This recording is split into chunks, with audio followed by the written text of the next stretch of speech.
Eberron is out, and we're going to start coverage right now. First up, we're going to talk about the differences between the races in Wayfinder's Guide to Eberron / the Unearthed Arcana and what's new in Rising from the Last War. And there's actually some significant differences in those races. Sorry, Warforged, looks like you're going to have a rough time. If you want to see what I'm talking about, stay tuned.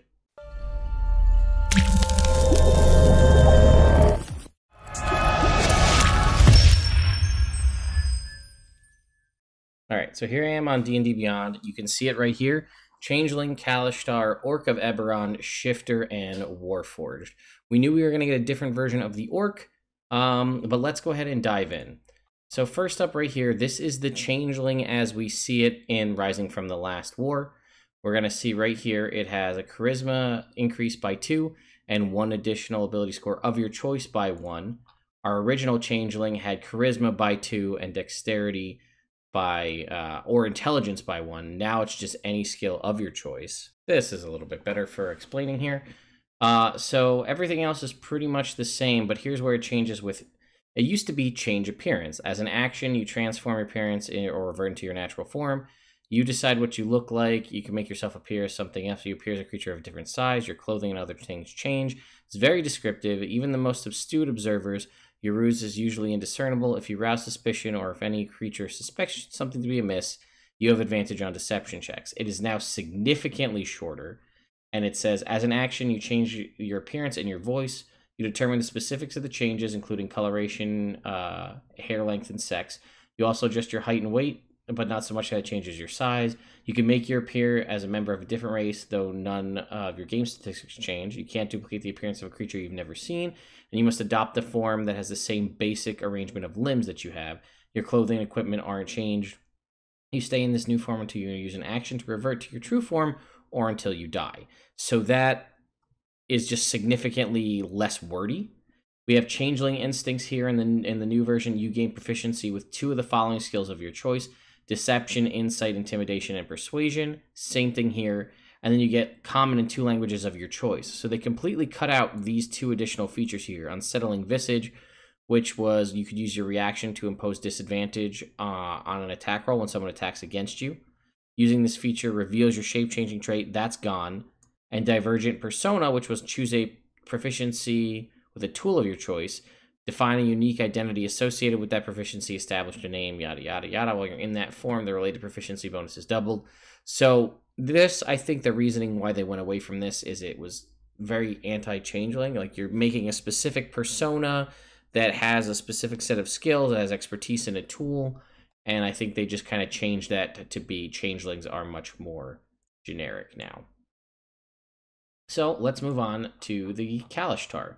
So here is our new Kalishtar here. This is our old Kalishtar art. We now have new art. You can see a lot of it is the same here. Even the quirks look like they are the same. But there's changes here too. So it is now you get a proficiency. Your wisdom score goes up by 2 and charisma by 1.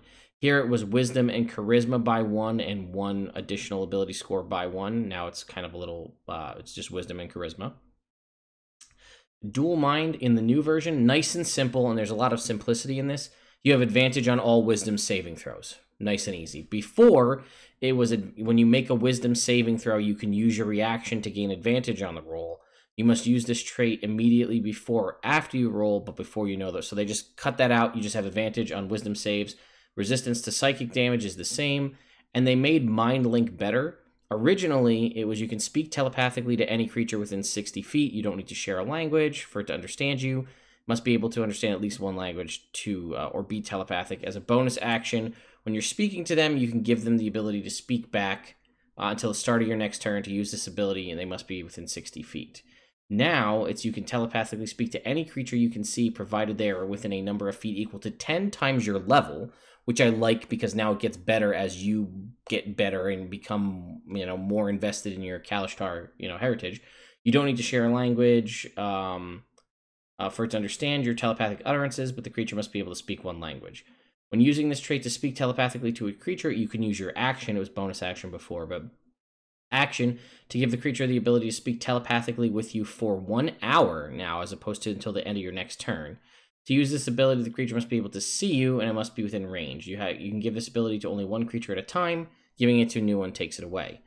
And then in the older version, you had Psychic Glamour. You got proficiency with choose one of the following skills, rather, not proficiency: Insight, Intimidation, Performance, or Persuasion. And you just always had advantage on that ability check.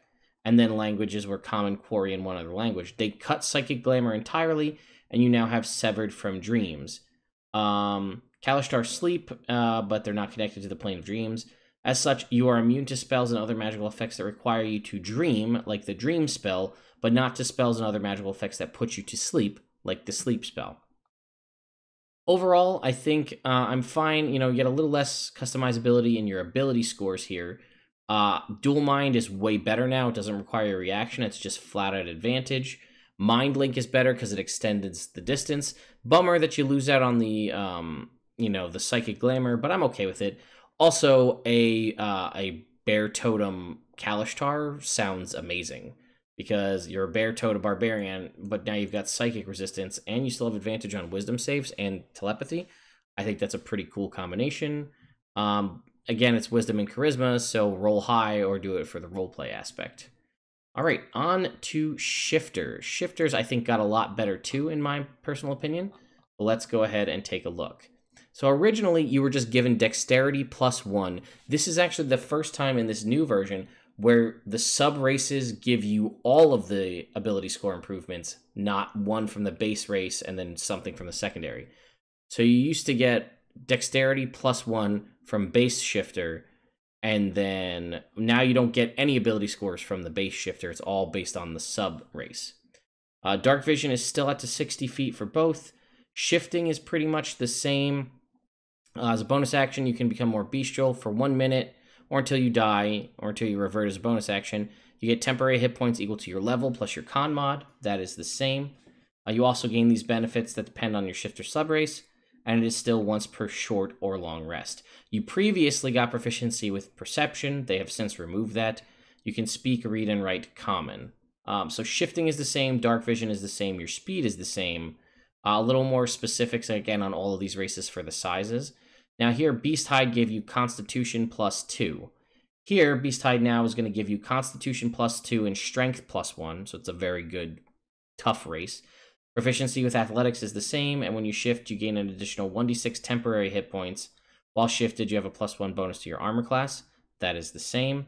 Longtooth used to be Strength +2, now it's Strength +2, Dex +1, which is the same as what the original was. Proficiency and Intimidation for both. And while shifted, you can make an unarmed strike as a bonus action. If you hit with your fangs, it deals piercing damage equal to 1d6 plus your strength instead of bludgeoning. That's the same. Swift Stride was +1 dex, +1 other dex, +1 charisma. Now it's just defined or refined to be +2 dex, +1 charisma.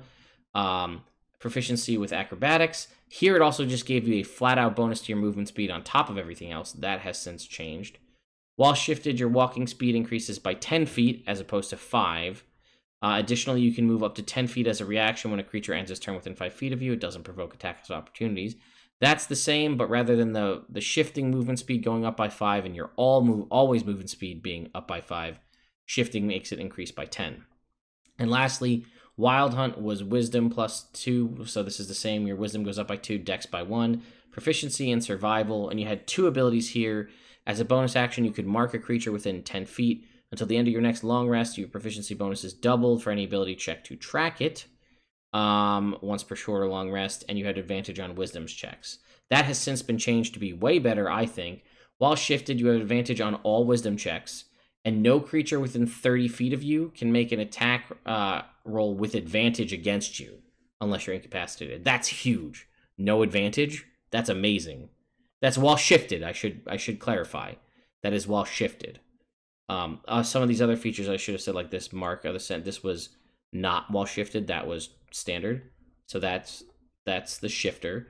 Again, better. The shifted ability here is huge for the Wild Hunt shifter. I like the tweaks in the way the ability scores work. Again, the Beast Hide now is +2 con, +1 strength. So it's not tied to dexterity at all. Can make a decent, melee fighter type character. Yeah, I think this is good overall. Next up, we have the Warforged. Oh, buddy. First of all, There are no more Warforged sub-races at all. They are all gone. So that's done. Originally, Warforged got +2 to 2 ability scores of your choice. I'm sorry, I'm skipping ahead to the different types of Warforged. My mistake. Warforged, con increases by 1, and then it was based on the subrace. Here, it's your con increases by 2 and another ability score of your choice. Warforged Resilience is now called Constructed Resilience, and it still gives you advantage on saving throws against poison and resistance to poison damage. You still don't need to eat, drink, or breathe. You are still immune to disease. And here it said you didn't need to sleep and don't suffer the effects of exhaustion due to lack of rest, and magic can't put you to sleep. They removed this exhaustion piece, so it's you don't need to sleep and magic can't put you to sleep. You can, however, still become exhausted. Sentry's Rest, I believe, is the same. When you take a long rest, you must spend at least 6 hours in an inactive, motionless state rather than sleeping. In this state, you appear inert, but it doesn't render you unconscious. You can still see and hear as normal. That's the same. Now, Integrated Protection was bananas originally, which was if you have 0 proficiency, you had a Darkwood core, which made your AC 11 plus your Dexterity modifier. Add your proficiency bonus to that if you have light armor. Composite Plating was if you had medium armor. It was 13 plus your Dexterity modifier, maximum of 2 plus your proficiency bonus. And Heavy Plating was if you had heavy armor proficiency. It was 16 plus your proficiency bonus, disadvantage on dexterity stealth checks. So if you had heavy plating, you could potentially be at a higher level at a base 22 AC. But the benefit was you couldn't wear any armor. That has since changed dramatically. That's drastically and dramatically all in one. Integrated Protection is now a flat +1 bonus to AC. You can don only armor with which you have proficiency. To don armor, you must incorporate it into your body over the course of 1 hour, during which you remain in contact with the armor. To doff armor, you must spend 1 hour removing it. You can rest while donning and doffing armor in this way. While you live, your armor can't be removed from your body against your will. So basically, now it's just a flat +1 bonus to your AC. So if you find plate mail, you can incorporate the plate mail into your body. So then it would be, 18 AC +1, and then any other significant bonuses after that. Specialized Design, you gain skill proficiency, 1 skill proficiency and 1 tool proficiency of your choice, and you can speak, read, and write Common and 1 other language. That's it. That's the whole new Warforged. So it does not give you the option of the Envoy Warforged, which gave you 2 additional abilities. It gives you the Specialized Design feat. It lets you integrate the tool. That's gone. The Juggernaut here, where you have extra damage and count as powerful build. And the Skirmisher with giving you dex and increased movement speed and extended traveling abilities. These are all gone. So there's just now 1 base Warforged. It is significantly, the art looks really cool. Look at the old 3.5 art versus the new art. I'm digging the art a lot. But it is significantly changed, and the crazy armor class that you could have as a Warforged is gone forever. And lastly, we have the Orc, which was kind of a shocker to me originally. We also have some cool new Eberron Orc art. Basically, this Orc is just the Orc from Volo's Guide to Monsters, except just better in every way. So in Volo's Guide to Monsters, you could play an Orc, which would increase your strength by 2, your con by 1, and then decrease your intelligence score by 2. Here, it's strength increased by 2, con increased by 1, and that's it. No negative. Speed is the same. Dark Vision is the same. Aggressive is still there, which is a bonus action. You can move up to your speed towards an enemy of your choice that you can see or hear, and you must end this move closer to the enemy than you started. You still get powerful build on both. And over here you get Menacing. You trained in the Intimidation skill, which is kind of a weird wording. Which basically made the Orc in Volo's Guide the half-Orc, but worse. Because the half-Orc got powerful build, I think. They might not have gotten powerful build. They get Intimidation, they get Dark Vision, they get this ability score boost, but without the negative. They got, brutal critical as opposed, or, the extra critical hit die rather than aggressive, so I feel like that evens it out. But here now, the other Orc gets proficiency in 2 skills from the choice of Animal Handling, Insight, Intimidation, Medicine, Nature, Perception, and Survival. So again, I still feel like a half-Orc Barbarian goes a long way, but an Eberron Orc Barbarian is pretty sweet. It's going to give you this bonus. Even still, this bonus action move that's pretty useful for any class. I'd say this is really big for a paladin or a fighter, someone that doesn't typically have a good use for their bonus action on most turns. Now you can use your bonus action to just close the gap. And there's nothing that says you can't use your bonus action to do that before you go ahead and take your action to attack. So you can move 30 feet, say, use your bonus action to move an additional 30 feet, and then that's a 6. You basically have a free bonus action dash, except it has to be towards an enemy. And that is it, folks. That is all of the new races, or revamped races, contained in Eberron Rising from the Last War. Yeah, I was not sure what to expect. I'm curious to see. This was a relatively short video. The Artificer video is probably going to be significantly longer, and then we'll do a video on the magic items and everything else. But I wanted to get this done because I could film it really quick and get it out while it's still relevant. So hopefully you guys enjoyed it. If you do like this video and you want to see more Eberron-related content, be sure to give this video a thumbs up and subscribe to the channel to see more videos like this. I also do stream on Twitch every Monday, Tuesday, Wednesday, and every other Sunday. There's a link in the description if you want to check me out doing D&D stuff live. Thank you guys so much for watching, and I'll see you next time.